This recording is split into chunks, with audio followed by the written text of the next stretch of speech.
All right, so welcome back to the channel. In this video, we are going to um, we're going to add a Nuget package called ConsoleX that was added by Cardan. And it just makes using the console, like writing to the console and reading from the console, it just makes it a lot easier. Plus there's some like built-in like warnings and things like that. So it's just kind of there's even like a progress bar. There's different things that you can use. So it can make your experience of both writing it and then also using your app much nicer, I guess. So with that, what we need to do is go to project. You can do it a couple of different ways, but we need to add the Nuget package. And then just really quick, this is just a standalone application where we would use it's just a console application, so we're going to use the console. And we just, instead of having to manually open the patient and then like in Eclipse and then run a script, maybe here we want to do like some batching, or maybe you want to do like auto planing, but instead of doing it in Eclipse, you want to do it from the console, right? Or maybe you're just doing research and you want to write a script that will do a bunch of things on your T-box, right? You can do that. So with that said, let's just go ahead and add the Nuget package. And so we're going to go to project and then manage Nuget packages, or you could right click your project here and you could go to manage Nuget packages here. So we'll try this one. Sometimes it's kind of annoying. Sometimes it doesn't want to open, so let's save it all. Oh, so I think it's because the solution is not saved. So I'll just save it here, I think. Yeah. And now let's try it again. So manage Nuget packages. There, now it worked. So if you ever have that problem where Nuget packages will not open, like where you want to manage them, try saving everything, or even building, and then saving. And then try it again. So we want to go to browse, and then in browse we want to search ConsoleX. Okay, and this is the one by Cardan, and it has almost 1,000 downloads, so that's pretty cool. Okay, so we're just going to select it and we're going to install it, and so I think we actually so it needs 4.6.2, and so what we want, so we can try this, but I think on version 16 it defaults to 4.6.1. So let's try installing. I think it's going to fail. Let's click OK. Yeah, so it says could not install a package. I think it's because we're using an older. So let's go back to this, go to project, go to properties. And so it's on 4.6.1, so I actually don't have 4.6.2 here for whatever reason. I'm just going to change it to 4.7.2. If you're using a console application, it's probably fine.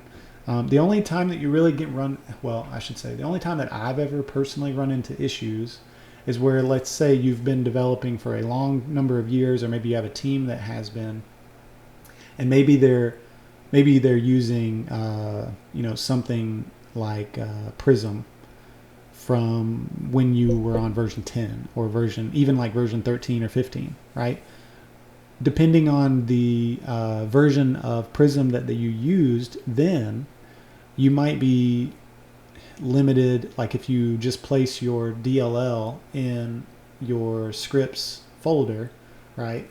Like your tools scripts folder, like your published scripts area, if you put it in there and it's using the Prism from there, and that same Prism is using like other version, like is used by other scripts, but it's an older version of Prism, then you may be limited in that means of using like a newer version of like the .NET framework. But if you're just using a console application and you're not really going to be interfering with like Prism or like a UI or anything like that, you may, and then also if you're just now starting and you're not limited by that, then by all means you can use this, and then you can use a newer version of Prism. But anyway, that's really the only thing that's the only issue that I've personally run into. So anyway, it's going to complain saying that, or it's going to warn me saying that changing the target framework requires that the current project has to be closed and then reopened. Are you sure you want to change? Yes, I do. So it's closed it, it's reopened. So now you might have noticed that the Nuget Package Manager went away. So we're just going to go back to it. And we're going to browse, and it should be, is it not there? So ConsoleX.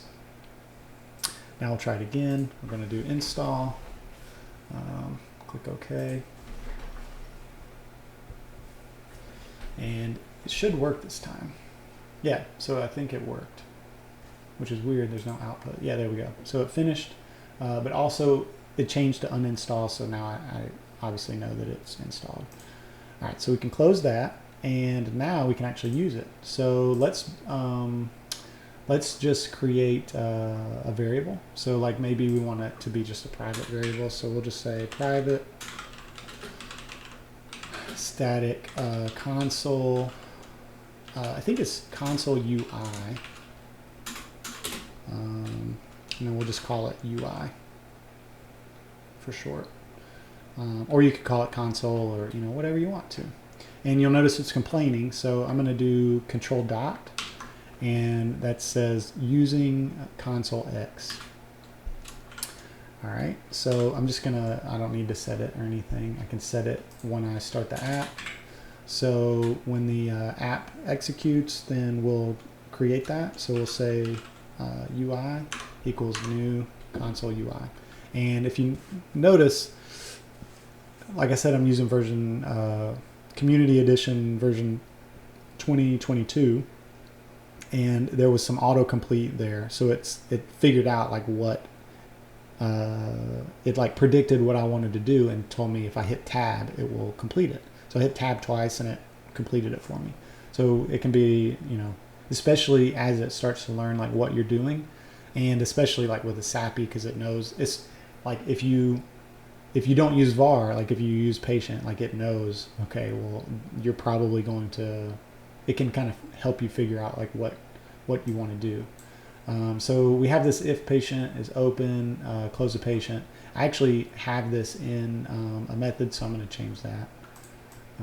So we'll say close patient if open. All right. And, oh, we need to pass it the app. Duh. All right. Okay. So, let's say close if patient already open. So we'll say close if another patient is already open, right?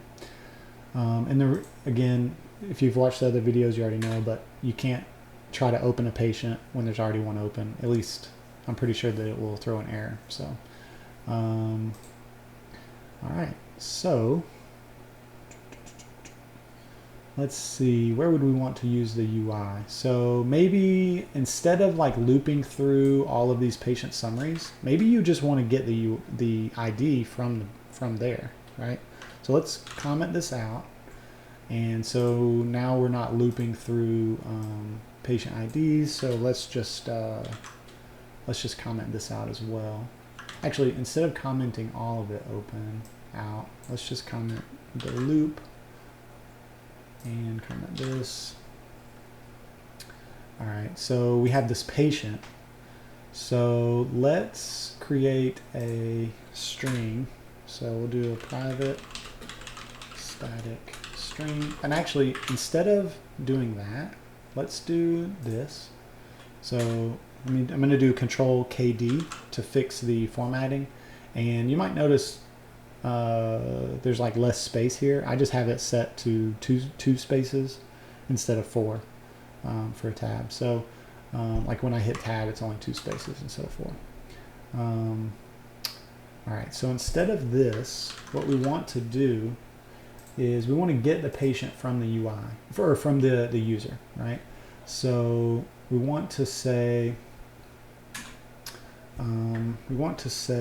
patient, oh no, let's see. So patient, actually let's say string, well actually no, let's see, we wanted to create this. So let's say patient ID equals UI dot get, let's see, get string input. Okay, and this is complaining, so it returns a string. So I think we can go ahead and complete this. So control dot on this, and it says generate field. So instead of like going up, and you can see when I hover over it says private static string patient ID. So that's perfect. Instead of me having to go up there, define it, and then come down here and use it, you can actually just do it on the fly. And as long as you know your return type, then it will generate it for you. So that can be helpful. So this is complaining because it needs a prompt. So the prompt, if we hover over it, let's see, there's actually no, it doesn't really give us, let's just look. If you do control, let's see if there's no commenting, so that's fine. So that is actually useful though for like ESAPI stuff.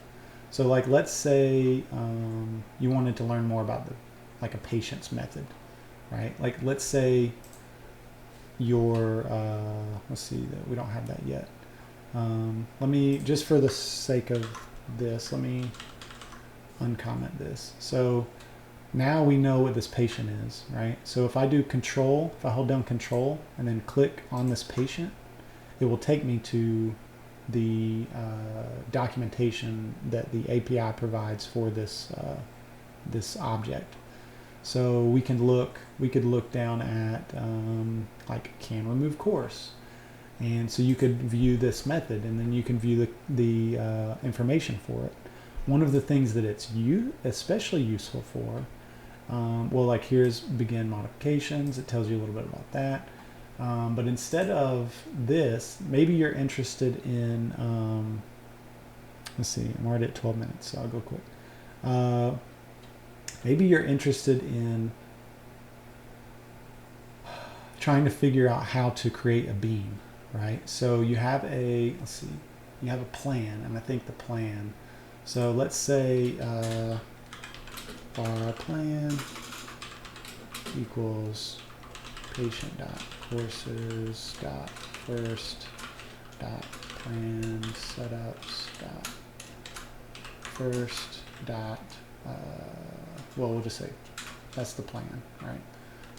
And then it's not a pan. All right, so, and then maybe we want to like add a beam, right? So plan dot add, that's the oh, you know why?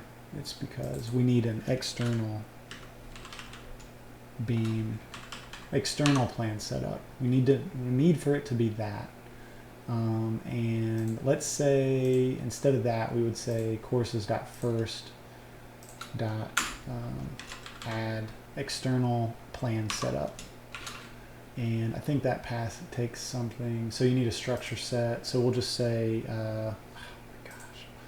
So we'll say structure set equals null. So just to make this happy, we'll say that. So then you would have plan.add arc beam. Well, maybe you want to learn more about that, right? So if we just put that there and then do control, hold down control and click on it, now it will take us exactly where we need to be. Now if we knew what this was, we could have done that sooner. We could have just done it here, right? So we know that that's a method of this. So now we just come to this API object documentation, sort of documentation, and then you've got your beams, so you can add all your beams, but then you also have your calculation result, your optimizer result. So all these different things, you can learn a lot more about them, right? So if we wanted to add an arc beam, or maybe we wanted to figure out like what's the difference between an arc beam and an MLC beam, right? We can come here and we can look at what they take, in order to be created. So we can see that the arc beam takes machine parameters and jaw positions and collimator angle. Well, what the heck is jaw positions? So then you can come up here. Luckily they have some documentation. So the jaw positions, so it just kind of tells us what they are. So it's the position in millimeters, and it's a V-rect double. And so it has an X1, X2, Y1, and Y2. Those are the properties of a V-rect. But like, let's say we didn't know that, right? Then we could click on V-rect, and then it would tell us what all these properties are. And then to create it, you just pass in the X1, Y1, whatever. Okay, so that's just a little bit about the API exploration that can be really useful. So we need a prompt. So let's say we want to say get string. What is the ID for the patient you would like to open? Right? Or maybe you just want to be a lot simpler and say patient ID. Or maybe something more direct and you say, please enter patient ID. Right? Or maybe like enter a valid patient ID or something like that. And then you would want to do like a try, right? So that's our patient ID. So then we would have patient ID. But this maybe they entered something incorrectly, right? So then maybe you want to do like validate patient ID. So you could say, let's say we want to validate patient ID. And then we'll create a method for that in case maybe we want to do it somewhere else as well. So we could say if, let's see, well, you could do it in a try catch, or you could probably, it should return null if, I think it would return null if the patient ID doesn't exist. So you could say if app, which we don't have a private, so we need the application app. So if app dot open patient by ID, patient ID is null, then maybe we need to get the patient again. We'll say maybe we need like UI dot write error. So maybe we want to let them know that there's an error, right? And we'll say invalid patient ID, or could not open patient. And then maybe we want to, rerun this. So maybe we want to actually put this into a method, right? So that way we can call it inside the other method. So we'll say get patient of interest. Oh, we can't. Okay. So let's do that, and then we'll add get patient of interest. Okay. All right, and then we need to pass the app to this. That's why that's complaining. Okay. So then we could also create like a patient, right? So we could say, we could actually return the patient and get patient of interest, right? So we could say patient equals get patient of interest, and then in our method we could say, instead of void, we could say patient, right? And then we could even just say, we could set the patient ID, but then we could open the patient as well. Let's see. well, it doesn't really matter, like the order that you do it. So we could just say void, right? So we'll do that instead. And then, so we'll get that. And then we'll open the patient.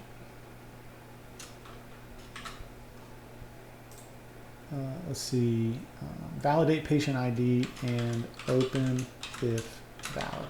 How about that? So then we will just come down to here and we'll say get patient of interest. And then in the else, if the patient ID, if we can open the patient, so actually let's do that. Let's say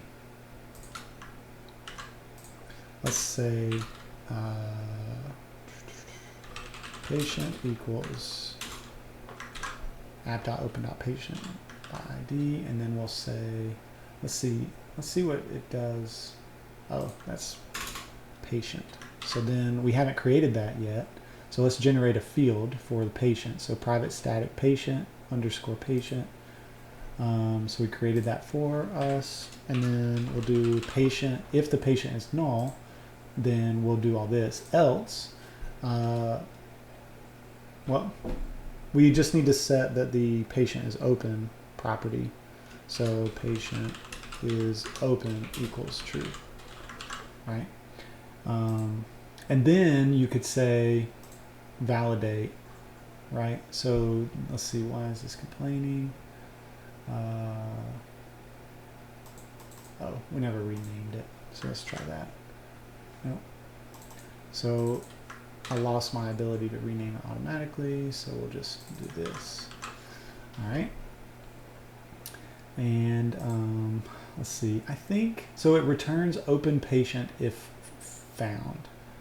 So, and then it also very clearly states only one patient can be open at the same time. So let's, okay, so we've already closed the patient if open. Maybe we should do that in get patient of interest or validate. So let's do that. Let's close other patient if still open. So we'll do that. And then let's see, open the patient, and then validate the patient. So alert user if patient ID was invalid or the patient returned was not found. Right? Because if it's not found, I think it would return null, I would think. So we'll do that, and then we'll try again. Right? And get patient of interest. And maybe, so this should actually probably be in get patient of interest, right? Because, and we need the app now. And yeah, we'll just pass the app. All right. So actually, let me show you. So if this is missing, right? It's complaining. It doesn't know what it is. So let's try generate variable. No. Oh, generate parameter. Let's try that. Yeah, there we go. So if you can automatically generate parameters as well, which is kind of nice. And then this is complaining because it's missing the app, which we have there. So we can, continue this like loop if we need to, right? So we're going to get the patient of interest, and then I think this would work. I think we could do this again. If you try this and run into issues, you may just have to rewrite like your order of validation or whatever. But anyway, this is all validation. It's not really, if you are using it in a very controlled manner, then you may not even need all this validation. But I'm just thinking about like users using it, and they will break it. You yourself will probably break it. I break things all the time. But you usually don't find a lot of errors until you start letting other people use it, which is painful, but it's part of the process. And then set the patient is open value.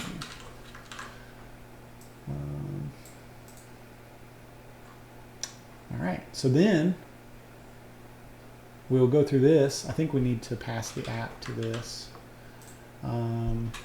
Whoops. So at this point, we've already set our patient variable. And so we're going to get,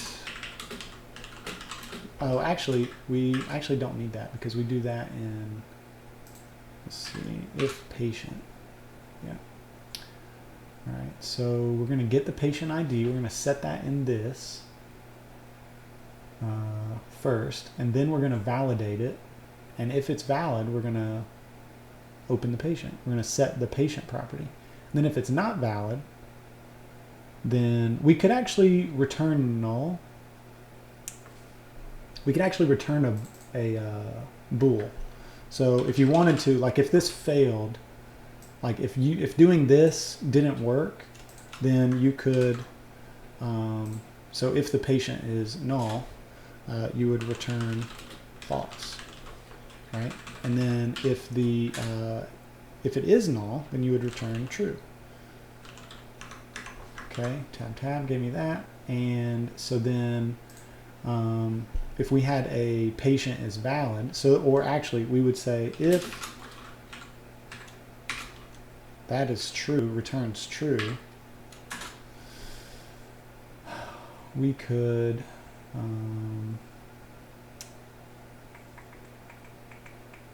oh, actually, no, we don't want to do that. So then we could, let's see.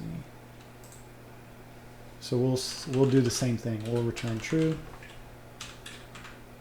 We'll do all the stuff, and then we'll return true. It's complaining because we've got a void. We need to change that to a bool. And then else, we'll return false. Okay, and we'll change this to bool. And so if the patient is valid, right? So we're going to validate the patient, which that is going to return true if it's valid, right? And it's going to do all these other things to all these other private, global variables. So it's going to close the patient if open. It's going to do a lot of things.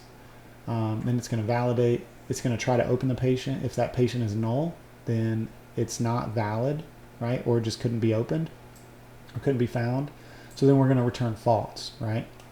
So then if this is false, then we're going to return false here. So get patient of interest. So then what we need to set is we would actually get rid of this.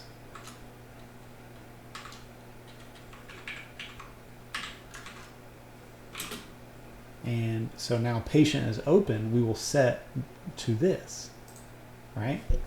So now, I mean, we still obviously have all the code down here, but as far as our console, so then we would say if patient is open, do all this.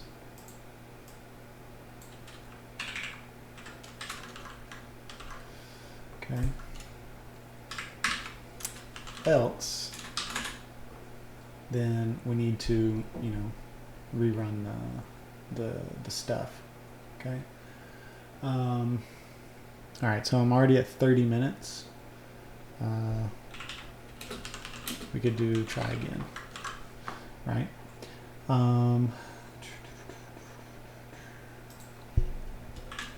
So we would actually just do it again, right?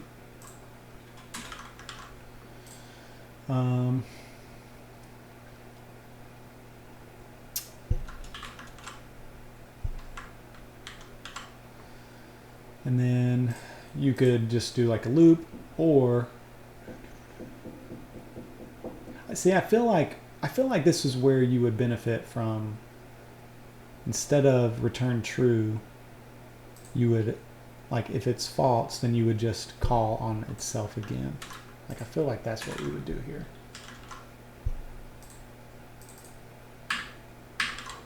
And we would return false.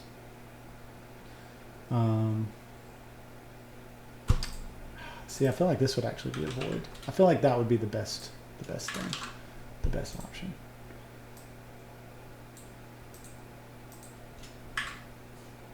So then if it's true, like if it returns a valid patient, then maybe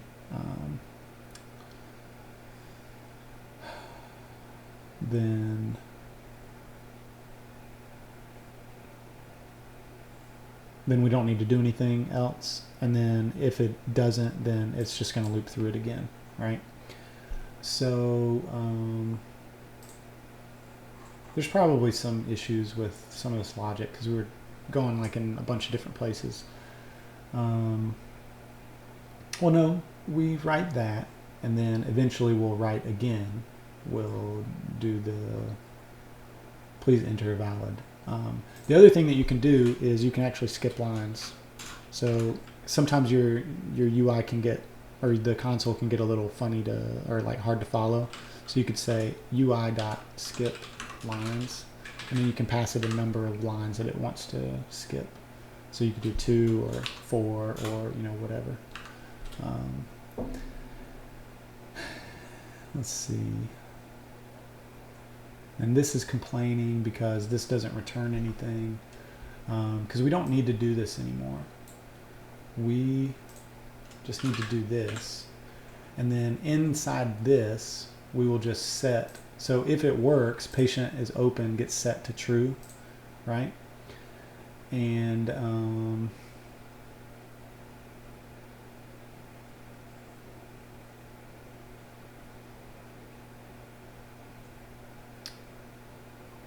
so we could actually do that. We could set that into here. We could do patient is open is equal to that, because that's going to return a bool, right? And so then we don't have to set that here. We'll just return here, right? And so then we would just say, whoops, we would say if not patient is open, then we need to try again, right? So that's good. So I think that cleans that up a little bit.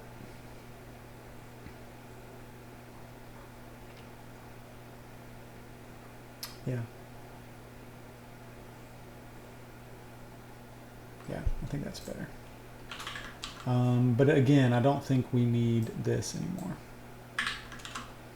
So we, at this point, patient should be open, right? Because it will literally just, I think it should just continue to work. Let's actually just try this. Let's see. I don't think that this will work. I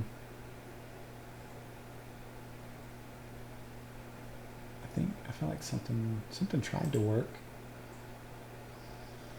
Let's see. I think it crashed. Let's see. There's no errors.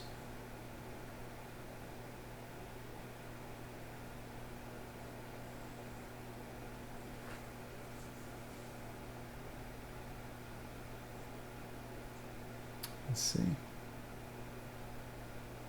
I'm going to pause the video for a second. All right, so I paused it for a second to figure out what was going on. And of course, obviously I'm not in an Eclipse environment. So the script has to be run, like I was saying, like either on a box or like on the server, the like Eclipse, like ARIA server or whatever. Like if you're in a Citrix environment, right? So obviously when I hit start to start the debugging or whatever, it, it would crash or fail or whatever.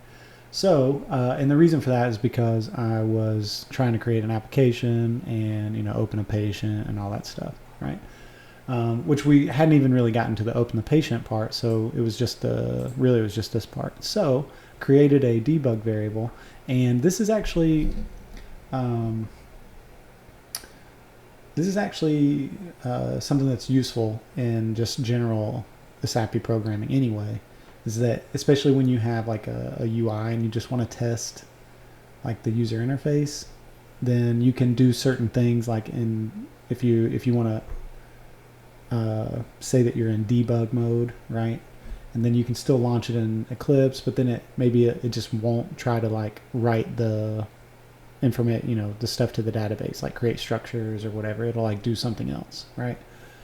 So in this case, I've just set debug to true, and then if debug, I'm going to execute I'm going to run the execute method, but by passing in null. So instead of passing in the app, I'm just going to pass null, and then I'm going to if I change this to false, and then I'm in a Eclipse environment, then I can change it to false, and then I'll actually run the app. And then down here in our methods, I basically just have some different things for it to do with in debug mode, as opposed to like trying to actually open the patient. So anyway, so now when I hit start, I get this this pops up, and so if I enter a valid patient ID, so 1 2 3 4 5 6 7 8 9, hit enter, and of course it crashed. So let's figure that out really quick. So let's see. So we can debug if we enter. Let's add a message here that says UI.write.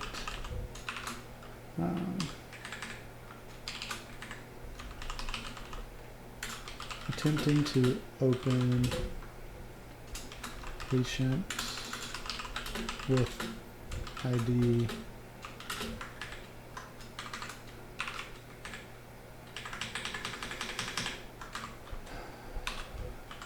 do a string literal, and then add this and say patient ID.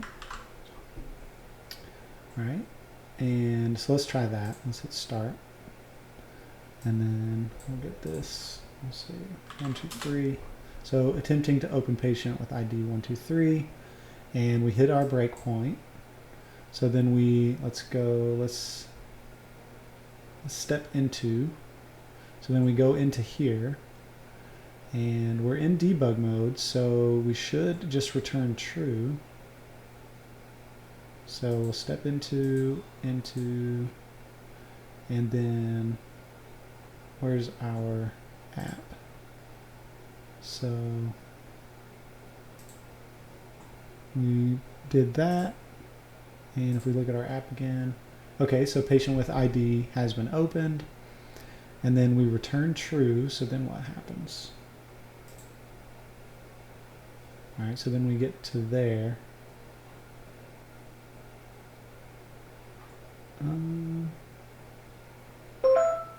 So we should return. Oh, you know what?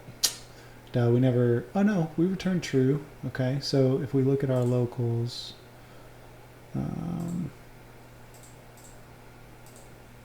that's the only thing.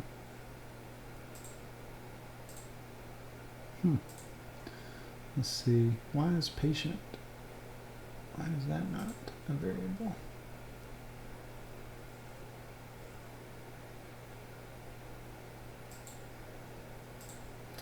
Let's see, okay. Oh, okay, so get the patient. Oh, and then we just don't do anything else, right? Okay, so it actually didn't crash, it just ended. So let's say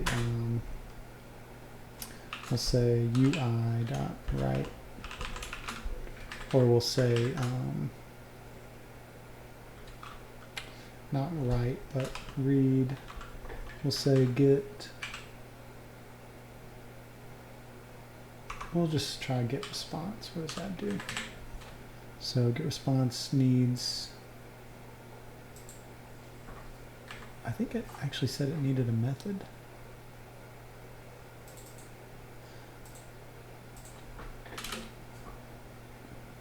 So instead of doing that, let's do get it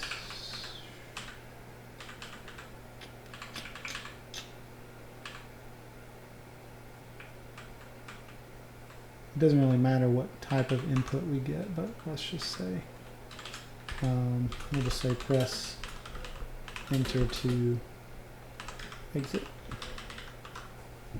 All right, let's try it again. All right, so let's do start. Oh gosh. Oh, we've got a breakpoint. Let's get rid of that. And do continue.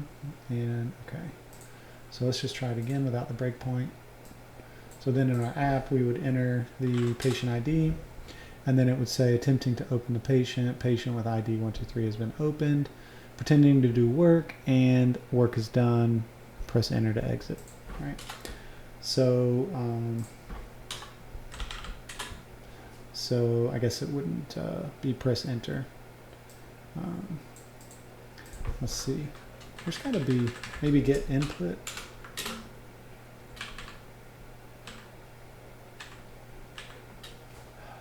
I feel like there's got to be. We could just say. I guess we could just use console dot read line. Let's try that.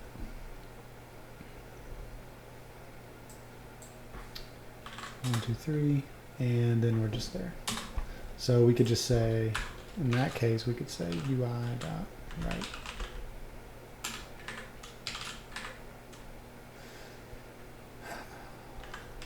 Work complete.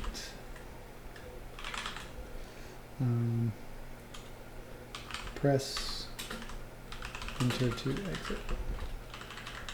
Okay. And we run. Oh. Let's try it again. Run. Bring this over. 1, 2, 3. Work complete. Press enter to exit. Hit enter, and we exit. Okay. So something like that, right? The other thing that you can do, and I won't do this in this video because we're already a really long video for no real particular reason, is that you can actually add like options to present to the user so that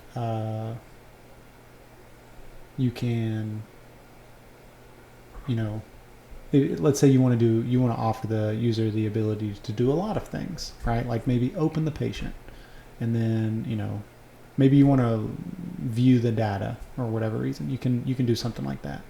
So I'll do that next in the I'll do that in the next video. So with that, thank you if you're still here. Thanks for holding out, and I'll see you in the next one.